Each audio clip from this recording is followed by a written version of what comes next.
Ngasigi Kunaisida, Iramdam gi artist gi mafam kadai da lay haibasidi, RK production gi nokpa pangkidraba Joker haiba episode aduda sugaina thamjakre. Manipur gi sumang lila amadi theater artist singdi makhoi gi mahisi tambagi su loiba naide mahi gi matik maru su lui discipline ju onthokna wangkhre oja guru makhong sokna khurumbagi semdok haidraba chatna bisu lei seldi film kumba singna heli sithaba nasade sangdamnabada phangba oibadu haijabani wahang ama hangjage adom gi yumdasu mamal khara tangba likli glass amadi table cloth na chingba khara soidana upu manungda sectionna thamlamgani aikhoi gi su thammi aikhoi gi artist singsi maduga kari khetnari bage achau asang lakpa natraga harau kumhai yorokpadadi upu manungdagi table cloth likli glass anoba pukham khabai tengkotna chingba puthokpakum aikhoi gi artist singbusu achau asang natraga thorom ama lakpa matamda singthoklaga nohalli chonghalli nganghalli makhoi su mini haibasi aikhoi kaurabra makoina narakpa matamda social media gi thongda bikyani drabadi kanana mateng pangli makoina ahal oiraktuna miyam gi thogal tawba ngamlaktrabada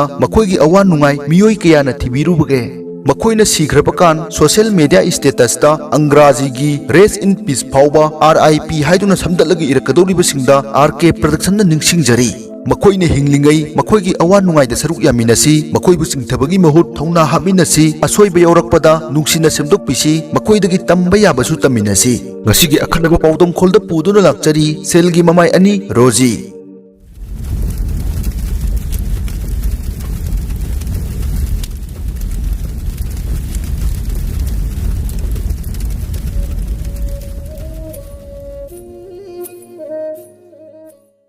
Senmitlon pibam pagalakpa leitrabasu miyamgi mateng pangba hinajabi Rojina miyoibagi punchi kannabagi-damak hojik phawbada idan kunmathoirak kathokkhre matung tarakpada wakal manabasinga punchinduna miyamgi mateng leptana panglakpadagi Indian Red Cross Society Imphal East ki coordinator phawba oiramkhi Roji masamak Manipur pawchi amagi regular columnist oiri mahak environment punuksijabi misak ama oirubana u thabasu toina ujai social media dadi toina thagatte Hazari mayum Roji Devi kumja lising amang chamapan marfu taruki November tang tarukta torong lawi makha lekaidagi Hazari mayum Robindro Sarama amadi Promila anigi machanupi ahal oina phangjakhi makhoi machin manau tarukki manungda nupi manga amadi nupa amani atopa angang singum Roji su angang oiringadigi film amadi sumang lilagi artist singbu khoida jana haurakhi matamduda Imphal da leiba film gi saknairaba RK Amarjit Sima amadi oja iboyaima khumanbu amuktang uba phangjarabadi haiduna ningjakhi Roji gi wari wakhongsi hena khangningbadagi RK production na lamdam sigi saknairaba oja kharasu akhanana unazarui Roji si aina uba matam namasi actor mo oige haibagi wakhal su mangonda leijai aduga tokhaiba mangonda hidden ama oina mangonda leibasi my humanity si mangonda sauna lay number 1 humanity service ma to pame adu kari to godagi haibadi ma khangde Indian Red Cross Society Manipur State Branch haidana ama leiba asi aikoi su dum aikoi na yam actively wasidai the work to wonina sum punmen nabadina masi aikoi sida yauge haidan lai I han bada mana Red Cross pu mana khangi wasi workshop ama to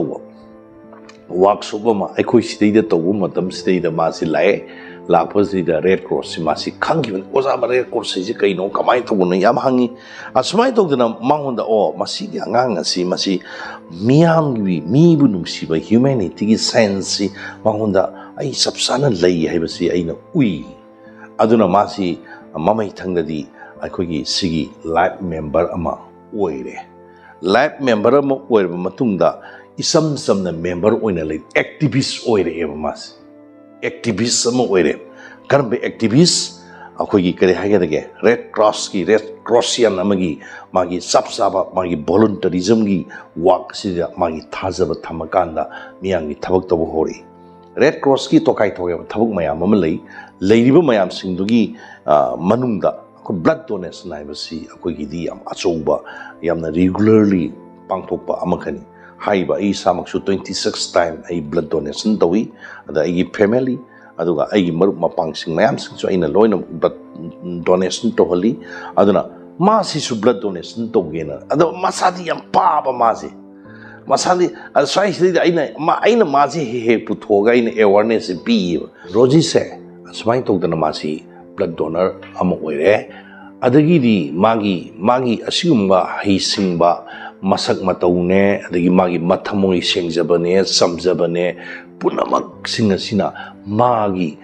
fan mayam sing magi marup mapang mayam sing si mana hega hairuba matamda adum harau harauna yaningba adugi keno masu mangonta top topa matik mayai masu roji da chele masi mi khudum da chende masi angakpa keno mane na ina masi lawi aduna aina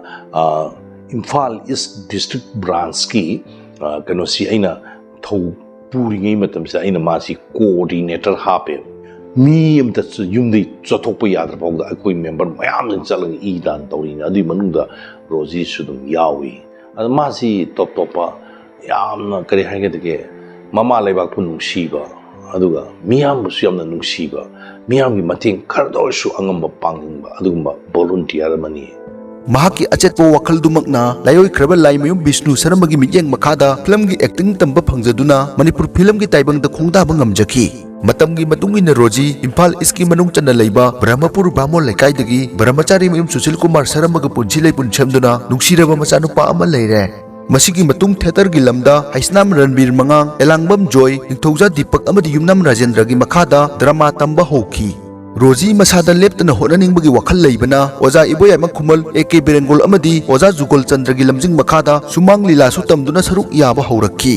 asumna angang oiringadigi loina jarakpa ibagi hainabisu nahnana oja kayadagi train tawba hauki hiram sida maming leiraba leikidraba oja Dinesh Tongbram Manau BMM Dr. Dhanabir Laisam Yumnam Rajendra amadi Narendra Ningombagi lamjing makhada tamjaduna film ahum yauna sumang lila manga radio lila manga short film manga amadi isai manga mai pakna ikhre masigi mathakta Roji masana direction piba lila yauna Manipur State Kala Academy na sinba nupi sumang lila tratuk ta saruk yakhre masigi manungda assistant director oina sumang lila mapan co director oina sumang lila ama amadi masana su ijaba asengba yum hairiba lila sigi direction masana pijaki lisingani tromdoi dagi trangma phauba Sri Akoijam Birangol amadi Sri Yumnam Rajen gi makhada sumang lila training gi damak Manipur State Kala Academy ni scholarship piki kumja lisingani trangmadana Center for Cultural Resources and Training gi junior fellowship phangjaki Hiramna, the enactment of female actor in the play performance with analytical study from the sources of inner potentiality energy of Amaibi Kanglailai Harauba in the field of theater oiki,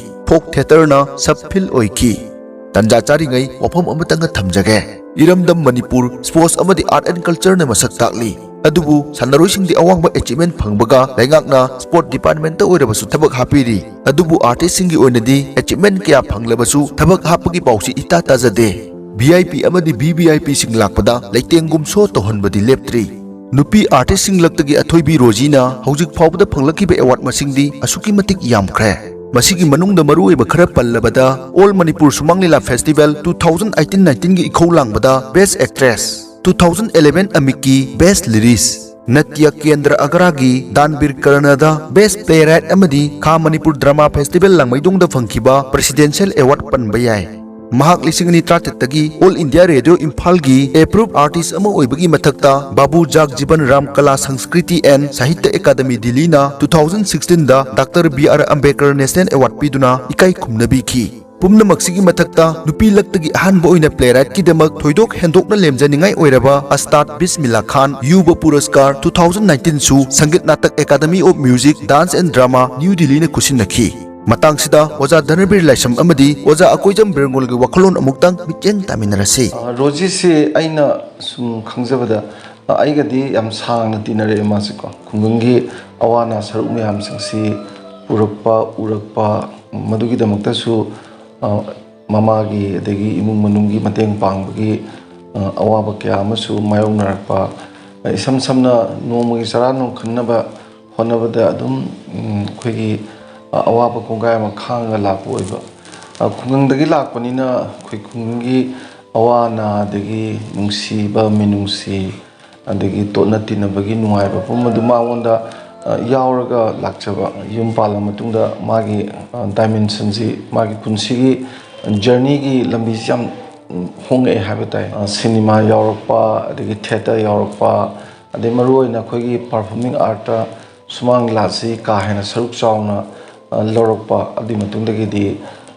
leiriba miyam singsidagi kamaina plot sagat kani sub plot system na kaino adagi di khoigi magi whole this magi ꯏꯕꯗ ꯂꯤꯂꯥꯒꯤ ꯇꯧꯔꯤꯕ ꯃꯌꯥꯝꯁꯤꯡꯁꯤꯗ ꯗ꯭ꯔꯃꯥꯒꯤ ꯑꯣꯏꯔꯁꯨ ꯑꯃꯒꯤ ꯑꯣꯏꯔꯁꯨ ꯑꯍꯣ ꯑꯔꯥꯛ ꯑꯗꯒꯤ ꯇꯧꯍꯟꯅꯤꯡꯕ ꯀꯔꯤꯒꯨꯝꯕꯁꯤ ꯑꯦꯛꯁꯄꯤꯔꯤꯌꯦꯟꯁꯇꯒꯤ ꯌꯥꯝꯅ ꯈꯪꯂꯕ ꯃꯇꯨꯡꯗꯗꯤ ꯃꯥꯁꯤ ꯃꯥ ꯔꯥꯏꯇꯔ ꯑꯣꯏ, ꯗꯤꯔꯦꯛꯁꯟ ꯄꯤ, ꯑꯗꯨꯒ ꯑꯦꯛ ꯇꯧꯗꯨꯅ ꯌꯥꯝꯅ ꯇꯥꯡꯕ ꯑꯥꯔꯇꯤꯁ ꯑꯃ ꯑꯣꯏꯅ ꯃꯅꯤꯄꯨꯔꯒꯤ ꯑꯥꯔꯠꯀꯤ ꯂꯝꯕꯤꯁꯤꯗ ꯂꯥꯛꯄꯅꯤ꯫ ꯃꯅꯤꯄꯨꯔꯒꯤ ꯑꯩꯈꯣꯏꯒꯤ ꯂꯤꯂꯥꯒꯤ ꯑꯥꯔꯠꯀꯤ ꯑꯥꯔꯇꯤꯁꯁꯤꯡꯒꯤ ꯇꯝꯄꯥꯛꯊꯛꯁꯤꯗ ꯃꯥꯅ ꯇꯧꯔꯤꯕ ꯃꯥꯅ ꯄꯤꯔꯤꯕ ꯀꯟꯇ꯭ꯔꯤꯕ꯭ꯌꯨꯁꯟꯁꯦ ꯑꯩ ꯌꯥꯝꯅ ꯋꯥꯡꯅ ꯂꯩꯌꯦꯅ ꯈꯜꯂꯤ꯫ ꯃꯥꯒꯤ ꯇꯣꯉꯥꯟꯅ ꯊꯤꯌꯦꯇꯔ ꯑꯣꯔꯒꯅꯥꯏꯖꯦꯁꯟ ꯑꯃ ꯂꯩꯖꯔꯒ ꯑꯣꯜꯇꯔꯅꯦꯇꯤꯞ ꯊꯤꯌꯦꯇꯔ ꯑꯃ ꯑꯁꯤꯒꯤ ꯑꯣꯔꯒꯅꯥꯏꯖꯦꯁꯟ ꯑꯃ ꯂꯩꯔꯒ ꯅꯍꯥ ꯃꯌꯥꯝ ꯑꯃ ꯁꯦꯝꯃꯛꯄ, ꯁꯤꯃꯛꯁꯨ ꯑꯩꯕꯤꯁꯨ ꯑꯣꯏꯕ, ꯃꯌꯥꯝꯕꯨꯁꯨ ꯁꯦꯝꯕꯤꯔꯛꯄ, ꯗꯤꯔꯦꯛꯁꯟꯁꯨ ꯄꯤꯕ, ꯃꯁꯥꯅꯁꯨ ꯊꯤꯌꯦꯇꯔ ꯑꯣꯏꯔꯣ, ꯁꯨꯃꯥꯡ ꯂꯤꯂꯥ ꯑꯣꯏꯔꯣ, ꯑꯗꯨꯒ ꯑꯩꯈꯣꯏꯒꯤ ꯁꯤꯅꯦꯃꯥ ꯑꯣꯏꯔꯣ ꯌꯥꯎꯗꯅ ꯑꯦꯛ ꯇꯧꯗꯅ ꯂꯥꯛꯄꯅꯤꯅ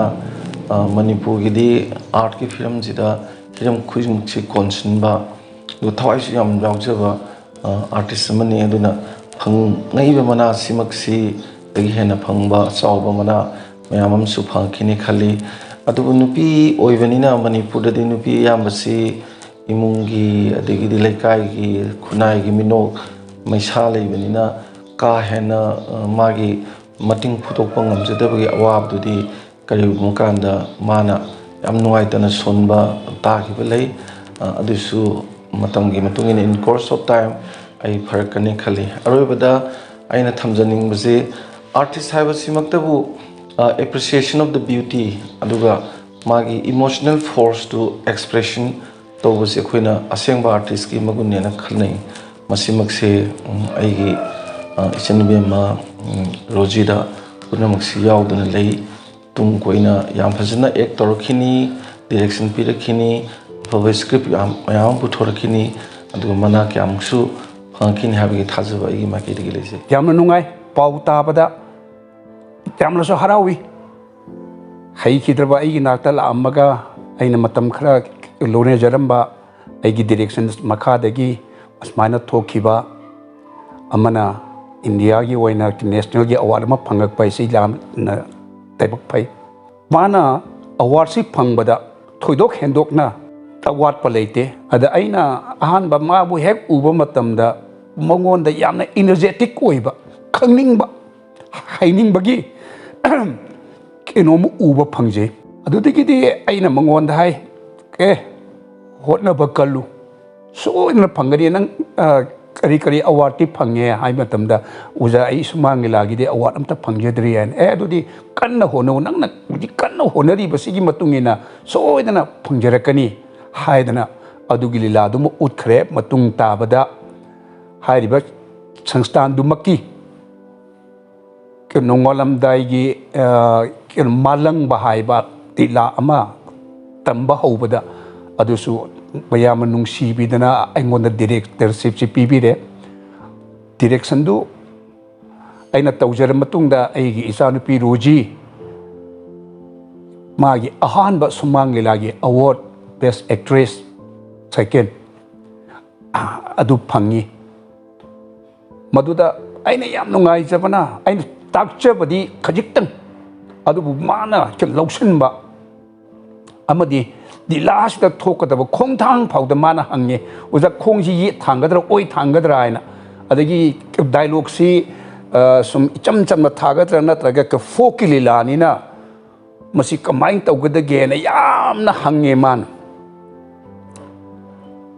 ꯍꯥꯏꯅꯕ ꯂꯩ, ꯍꯪꯉꯗꯤ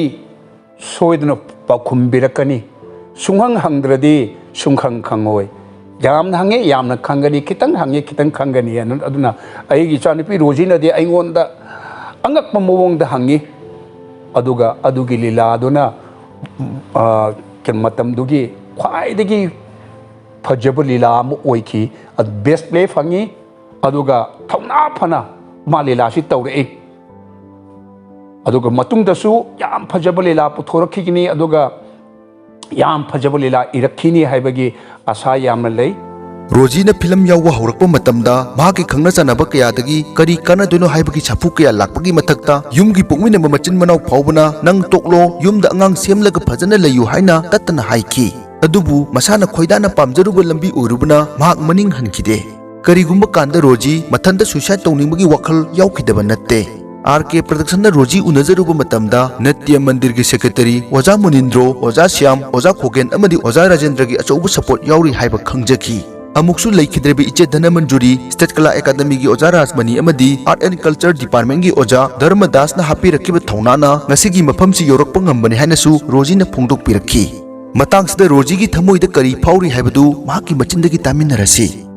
Roji, Art and Culture Sikadai Pawa Nungsibage. Aigi pamjariba art form sida aigi aroiba mikup phauda adum ngamjaragadi ai adum chatke haibase aigi wakhaloneba sida lambi da lamkhangda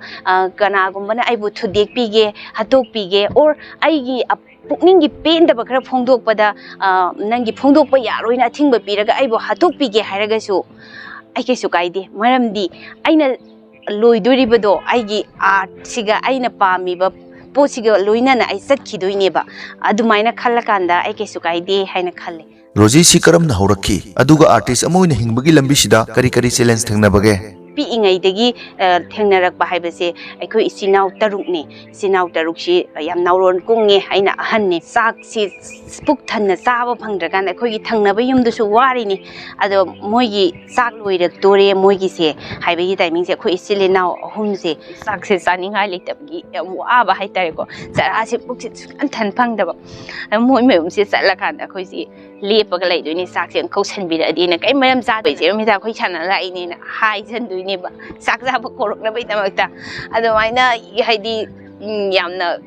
Kuagre Dugi, Kugi, and Halaman sing the Pramanta with the Koi, Zonom Lore, Fudit Kapiga, Pramanam Labani, Kogi. Subsa like Habi Tang Pagalak by the Quima, and Yam to aning the Lishabim Zapar, Matam do the Suran Tabagasum Haina, Labuk Tagadum, Nati Kojan Tabamonte. And Sakino Kokino and a Quimina, the Hive, the Queen now beating the Puraganda, Hoki. Cannot say Labuki Charu, when a Kanmea game out of the Queen Amuk. Saruji Kantua Ganda, Sarujam Kantuga, Poje, Shaimukatani Poragui, Shaimuk, his pan of a can with the Saru, my arm Kalagamina Lema, the Poang, the Kaptuga, La Ganda Kugi. Corn, Suman Masam Kalay, Kugisum, Maru Banksunam, Shaimuki Saw, Po was a shuyab. A day the shura seeing Shaimukam to edu the tongue and the Saxarpa. Yamna Smaina Awaba, see. Sidi aina masang paglibani ko punchigi ano horok padasu umwaraga lae nupa mayum dasu ai puji puroi besu shell thokte yamna business tawi masama adu shell thokte adu yam wari adu aina artist ama oibanina society sida aini yam chang tana chatpasu yadabanina aini yamna hena chatramaksu ai manana ba chatnaba hotnabada aingonda aina tawjariba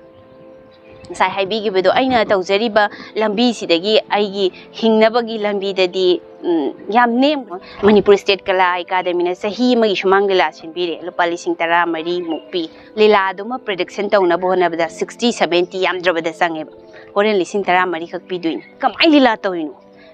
I get a Willy Latoino, I know is there. I need a scripto, I know Putuiba, acting do I society the Karik, PBI and a Toini, I know Katuineba. Do I hing the video? I mean, I cite a Kaigumba, I anchor over Crescent, a day I peak Ratonana, Yoni, and I atopa walk Matamasa, business massa. I know I do not fully told was Yadi. You know, I give some the art, Kilambido Matam, do me a manga labanina, Dukalam, Hamagabas and labors Matam Hungry. Aduna, Kogi. Gamina, Equida Piriba, Pibiriba, say, Pibiri Mama, I know the Anova Gamin like Pibas in a skim Mayama, Putopidana Mayama Macanaba Pibiri, Adobo, artist couldn't Mana Masikayam, Napangi, Bagi Hybedo, Manu Hutna Quibunum Shibiraga, the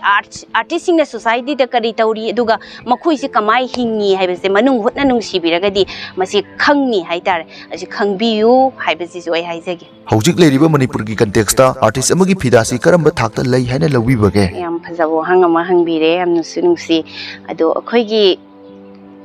artist ki phidase mamingi oina di am sawe Manipur sai tar Imalai Paksi art and culture na akhoi gi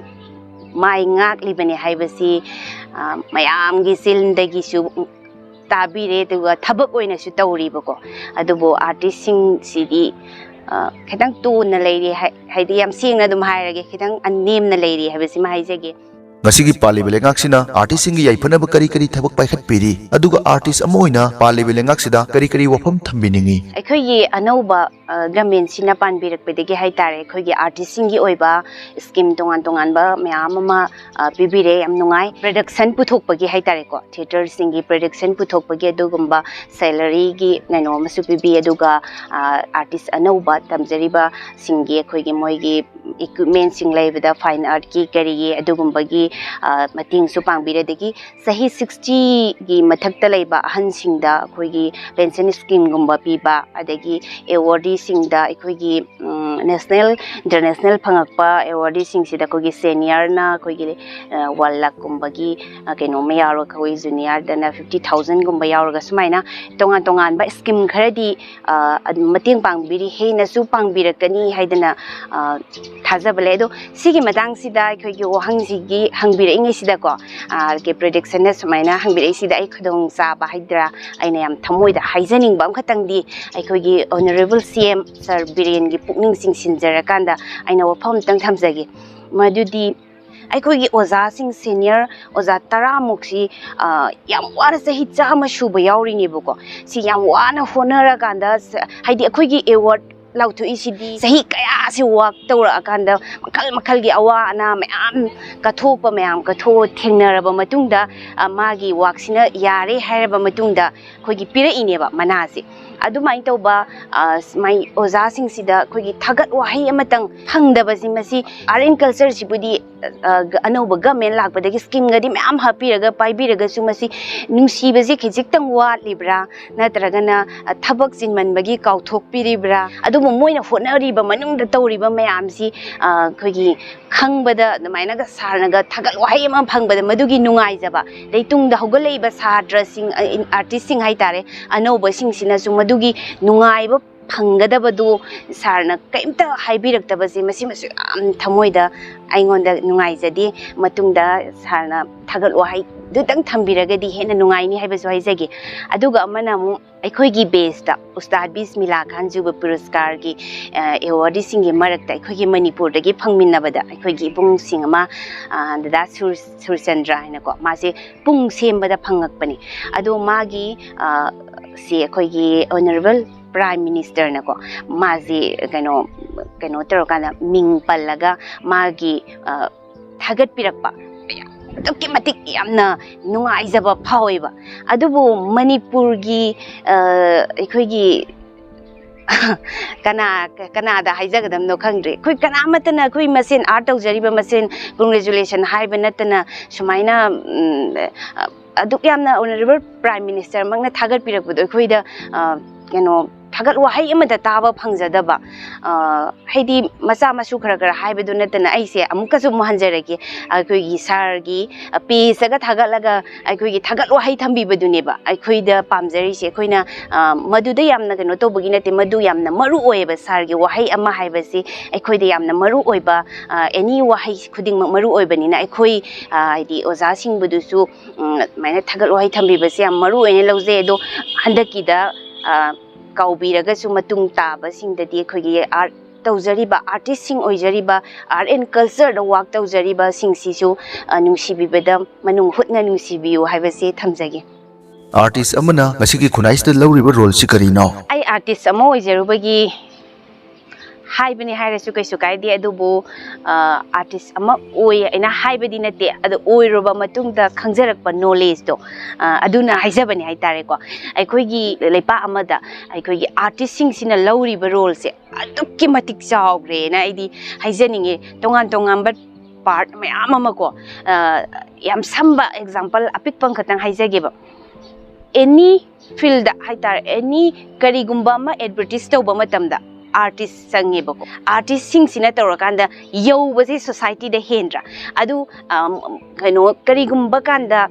ꯄ꯭ꯔꯖꯥꯁꯤꯡꯅ ꯎꯕꯤꯕꯗ ꯑꯩꯈꯣꯏꯒꯤ entertainment khakki oina artistꯁꯤꯡꯁꯦ ꯎꯔꯛꯄ ꯃꯇꯥꯡ ꯌꯥꯎꯗꯕ ꯅꯠꯇꯦꯕ ꯑꯩꯈꯣꯏꯗꯤ ꯌꯥꯝꯅ ꯁꯣꯛꯄ ꯑꯩꯈꯣꯏꯅ ꯇꯧꯔꯤ ꯊꯕꯛꯁꯦ ꯄ꯭ꯔꯣꯐꯦꯁꯅꯦꯜꯅꯤ ꯒꯥꯏꯅ ꯈꯟꯕꯤꯔꯛꯇꯕ ꯃꯇꯥꯡ ꯌꯥꯝ ꯌꯥꯎꯋꯦ ꯍꯥꯏꯇꯥꯔꯦ ꯑꯩꯈꯣꯏꯒꯤ ꯀꯔꯤꯒꯨꯝꯕ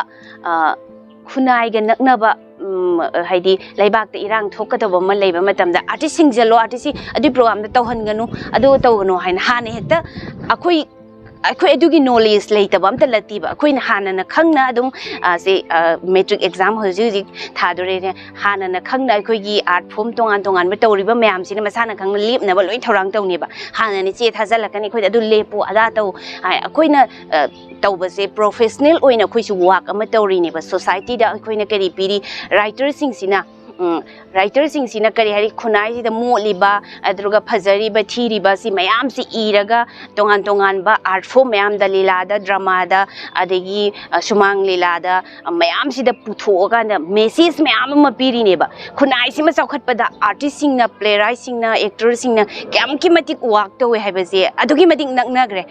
society ga artist leitraga di society ji leitrasu yare haininge aigi mota Roji si kala gi lamsida kambo oina ujai masi kari de ki oikibano mayamna sum haibi nusibidan haibi bani ko art form mayam da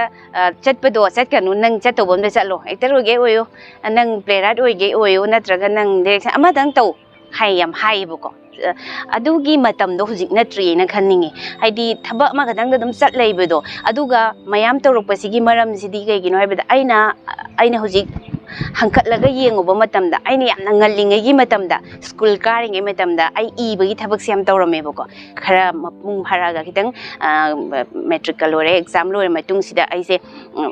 ai khungang da tronglao be haiba mafam sida bokja bane do matam sida aina imphal da leiba actor sing se asmasak amutang u phangadi gaine am khatleba aidi matam du da aikoina senior akoigi yamung amarjit hoi ni sima hoi adagi akoigi keno da ozai pu ya mo khuman hoi kaga moi se asing badam tang aiga unara wari sa phangadi gaina go adamaina ga yam mangla na ma oira ganda sum aingon da leijarak padu adamaina leira amadung sida akoigi dagi kaka thokpa akoigi dom sagi nupagi manau nupa sana tombai na malay mana moigi masi imphal da leiba mana sagol banda sumaina film tawba khoi producer malay ni manakta lao haidana sagol bangi khoi oza magi manakta Moirangcha kawe khoi kakasigi adui manaksida aise pubira matungda ai han ba koigi guru oina adi guru haitare za huji film forum gi chairman oiri boza surjakante gi pabung ai gi de adi guru ming hanga chare laimyung Vishnu Sharma da ai class tawra kanda matam du da moi ga thengnara matung da di artist me ama uba phange bako adi pura ai gi taibang pa na mo on gra kanda aingon da keno ma pura phawre de gi adu da gi ai se acting actor oina mo kungre ba ai gi sai gi iba du di angang oiringe de gi ngha ga tarom baduna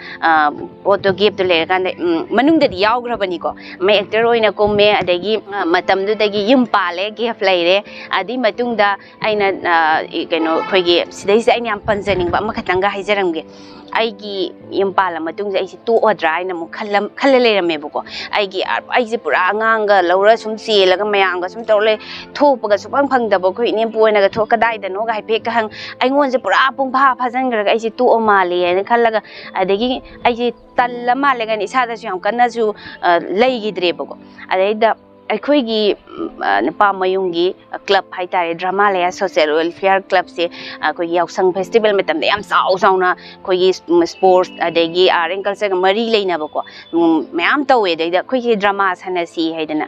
metam du da augri theater gi ozaran bir mangang na tawraga artist na mo aikoigi drama laya gi doi da leiri ba halaman singa inang hana tarok pani mai yaw si drama do intro drama mai na putho singtho ga yaw moini yawhan bire adu yaw matu dagi ai ngasai to male talla male tawgiba mayam do manung da phumamba mayam da loi phudoraga ai je adom na mukanna inghaleeba drama rom nang jangreba drama dai sumang la sum mari mai lebe sida aina actor oina aigi laibak phabana aina iba sida ko actor oina drama gi actor adagi sumang lela gi actor film gi actor radio lela gi actor sumaina actor oibani na masa se longuba matamda aigi ibada su maduna aingonda knowledge bibiri ebako haibadi aina izaribasi ke sumang lila aduga radio lila film short film asumaina makhal basi tongan ba art form sigi manadaba khui se amata manadeba amaga haitare amaga amta manadaba nina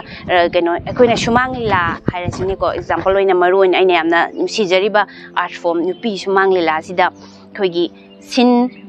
ꯌꯥꯝꯃꯕꯗ 15 ꯁꯤꯟꯒꯨꯝꯕ 13-14나 ꯂꯤꯂꯥꯁꯤꯃ ꯃꯄꯨꯡ ꯐꯥꯍꯟꯗꯣꯏꯅꯦꯕ ꯑꯗꯨꯒꯤ ꯃꯅꯨꯡ 15 ꯈꯛꯀꯤ ꯁꯤꯟ 15 ꯈꯛꯇꯨꯗ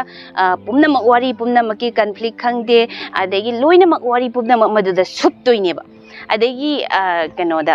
radio ꯂꯤꯂꯥ ꯑꯃ ꯏꯔꯦꯅ ꯈꯜꯂꯁꯦꯕ radio ꯂꯤꯂꯥꯗꯣ ꯉꯁꯥꯏ ꯑꯗꯨꯒ ꯑꯃꯨꯛ ꯄꯨꯔꯥ ꯑꯃꯨꯛ ꯇꯣꯉꯥꯜꯂꯦꯕ ꯃꯥꯒꯤ ꯃꯆꯠꯁꯤꯡꯁꯦꯀꯣ ꯀꯩꯅꯣꯒꯤ ꯂꯤꯂꯥ ꯐꯤꯂꯝ ꯏꯔꯦ ꯐꯤꯂꯝꯁꯤꯗ ꯁꯤꯟ 80 ꯃꯨꯛꯇꯤ ꯑꯗꯨꯝ ꯆꯪꯉꯦ ꯐꯤꯂꯝ ꯐꯤꯆꯔ ꯐꯤꯂꯝ ꯑꯃ ꯏꯔꯛꯄ ꯃꯇꯝꯗ ꯑꯗꯨꯅ ꯏꯕꯁꯤꯗ ꯑꯗꯨꯛꯀꯤ ꯃꯇꯤꯛ ꯂꯨꯔꯛꯑꯦ ꯍꯥꯏꯇꯥꯔꯦꯀꯣ ꯍꯦꯛꯇ ꯑꯩꯅ ꯏꯅꯤꯡꯉꯦꯅꯦ ꯋꯥꯔꯤ ꯐ꯭ꯂꯣ ꯑꯃꯗ ꯑꯗꯨꯝ ꯄꯪꯏꯗ ꯏꯕ ꯌꯥꯔꯛꯇꯦꯕ ꯁꯤꯟ ꯋꯥꯏꯁꯇꯣ ꯑꯃꯒ ꯗ꯭ꯔꯦꯁ ꯍꯣꯡꯅꯅꯕ ꯃꯇꯝ ꯑꯗꯒꯤ ꯋꯥꯔꯤꯗꯨꯒꯤ ꯑꯩꯅ ꯄꯨꯔꯛꯅꯕ ꯑꯗꯒꯤ ꯑꯏꯕ ꯑꯃ ꯑꯣꯏꯅ ꯃꯗꯨꯒꯤ ꯅꯣꯂꯦꯖꯇꯣ ꯈꯖꯤꯛ ꯈꯖꯤꯛ ꯐꯪꯖꯔꯛꯄ ꯑꯣꯖꯥ ꯒꯨꯔꯨꯁꯤꯡꯒꯤ ꯃꯌꯥꯝ ꯑꯃ ꯋꯥꯈꯜꯂꯣꯟꯗꯒꯤ ꯑꯗꯨꯃꯥꯏꯅ ꯃꯁꯥ ꯂꯣꯡꯈꯤꯕꯅꯦ ꯍꯥꯏꯇꯥꯔꯦ ꯑꯩꯒꯤ ꯃꯌꯥꯝꯁꯦ ꯑꯥꯔꯠ ꯐꯣꯝꯁꯦ ꯃꯔꯤꯁꯨ ꯂꯣꯏ ꯂꯩꯅꯕꯅꯤꯅ ꯍꯥꯏꯗꯤ ꯁꯨꯃꯥꯡ ꯂꯤꯂꯥꯒꯤ ꯑꯦꯛꯇꯤꯡꯒ ꯐꯤꯂꯝꯒꯤ ꯑꯦꯛꯇꯤꯡꯒ ꯃꯥꯟꯅꯗꯦ ꯍꯥꯏꯕꯗꯤ ꯌꯥꯔꯣꯏꯕꯀꯣ ꯑꯦꯛꯇꯤꯡꯗꯤ ꯆꯞ ꯃꯥꯟꯅꯩꯅꯤ ꯀꯞꯄ ꯅꯣꯛꯄ ꯑꯗꯨꯒ ꯃꯥꯒꯤ ꯁ꯭ꯇꯥꯏꯜ ꯃꯥꯟꯅꯗꯕ ꯑꯦꯛꯇꯤꯡ ꯆꯥꯎꯕ ꯄꯤꯛꯄ ꯑꯗꯣꯝꯗ ꯃꯥꯟꯅꯗ꯭ꯔꯒꯁꯨ ꯃꯔꯤꯗꯤ ꯂꯣꯏ ꯁꯝꯅꯕꯅꯤ나 ꯑꯗꯨꯅ ꯑꯩꯅ ꯌꯥꯝꯅ ꯄꯥꯝꯖꯕ ꯑꯣꯏꯔꯨꯕꯗꯒꯤ ꯑꯥꯔꯠ ꯐꯣꯝ ꯃꯌꯥꯝꯁꯤꯗ ꯋꯥꯔꯛ ꯇꯧꯖꯕꯅꯤ ꯍꯥꯏꯖꯒꯦ ꯉꯁꯤꯒꯤ ꯆꯥꯎꯈꯠꯂꯕ ꯃꯇꯝꯁꯤꯗ ꯅꯨꯄꯥ ꯅꯨꯄꯤ ꯑꯅꯤꯒꯤ ꯈꯦꯠꯅꯕꯁꯤ ꯀꯗꯥꯏ ꯐꯥꯎꯕ ꯂꯩꯔꯤꯕꯒꯦ ꯃꯌꯥꯝꯅ ꯑꯗꯨꯝ ꯍꯥꯏꯕꯤꯔꯦ ꯅꯨꯄꯤꯒ ꯅꯨꯄꯥꯒꯁꯤ ꯔꯥꯏꯠꯁꯤ ꯆꯞ ꯃꯥꯟꯅꯩꯅꯀꯣ ꯆꯤꯟꯗꯗꯤ ꯑꯗꯨꯃꯥꯏꯅ ꯍꯥꯏꯕ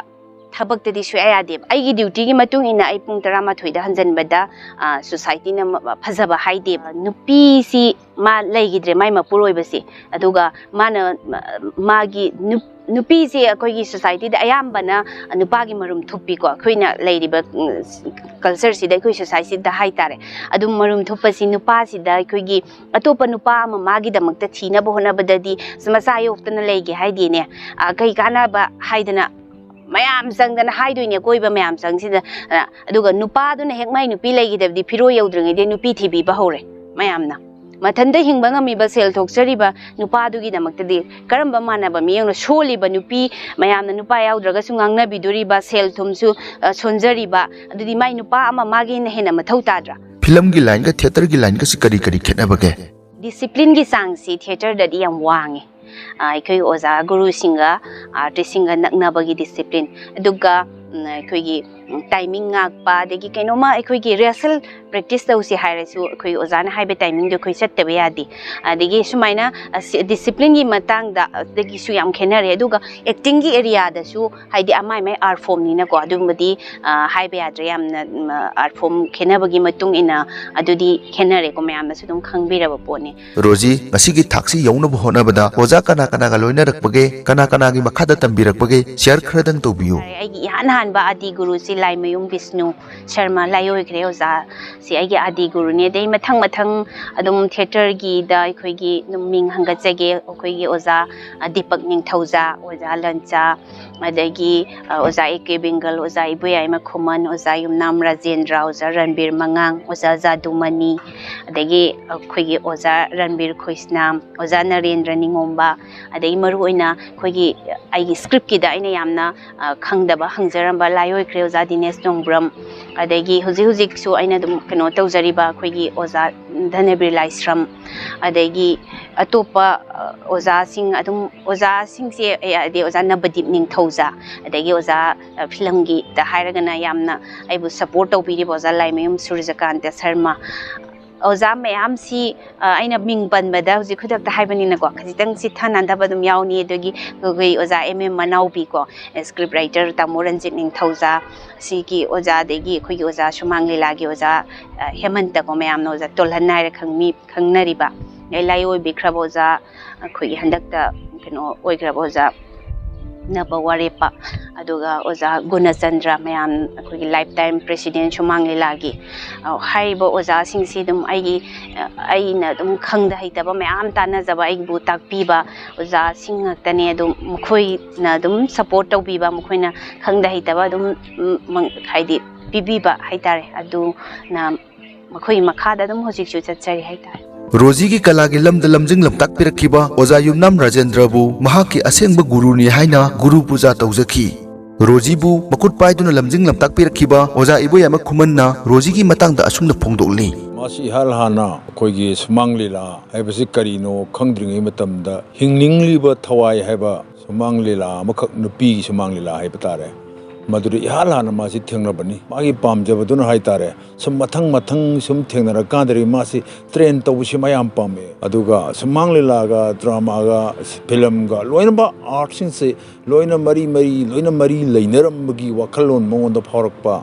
अदी इसैगासी इनिंगकपा अदी लीलागी डायलॉगकासी खितंगा